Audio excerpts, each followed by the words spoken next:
In exercise 4.5, we are going to model a pump in a pumping main. We start by drawing the elements.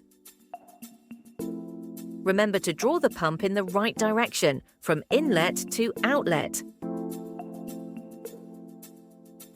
The pump icon is misleading. It looks like it includes a pipe, but there is no way to input pipe information. To account for pipe head losses, you need to draw the actual pipe separately. The reservoir and the node are at the same elevation. Physically, they represent the inlet and outlet of the pump. They are basically the same place.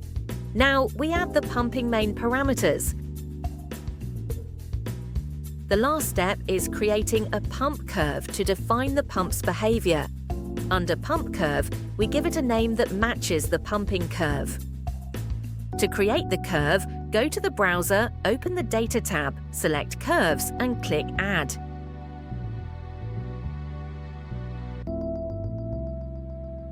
To size a pump, we try different head combinations for the target flow.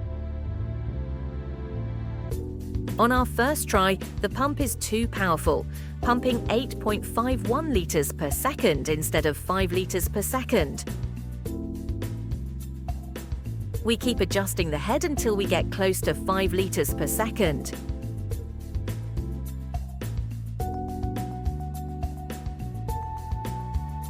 Doing this manually in EPANET requires too many tries. It's faster to size pumps manually. One useful approach is using EPANET to estimate pipe head losses. We create a simple model where all elevations are set to 0. This will trigger a negative pressure warning, but that doesn't matter. We just need to read the total head losses at the node. We set the flow requirement of 5 litres per second as a demand at the node and run the model.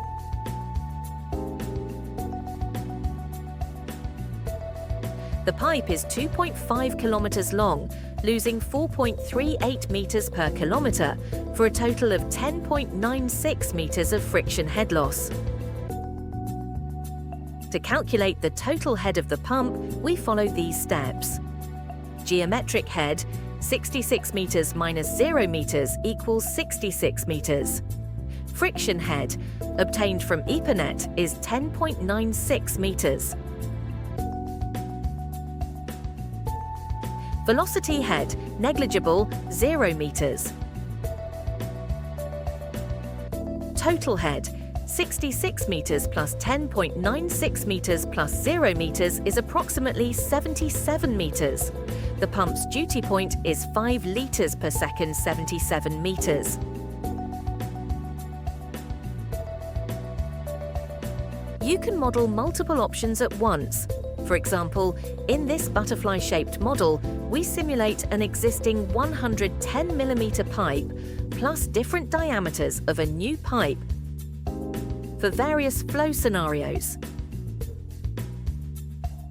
This is where EPANET helps optimize pumping mains economically by allowing us to compare multiple options at once.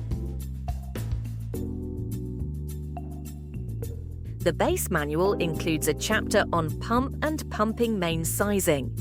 Remember, pumps must be precisely sized to their best efficiency point to avoid premature wear and replacement.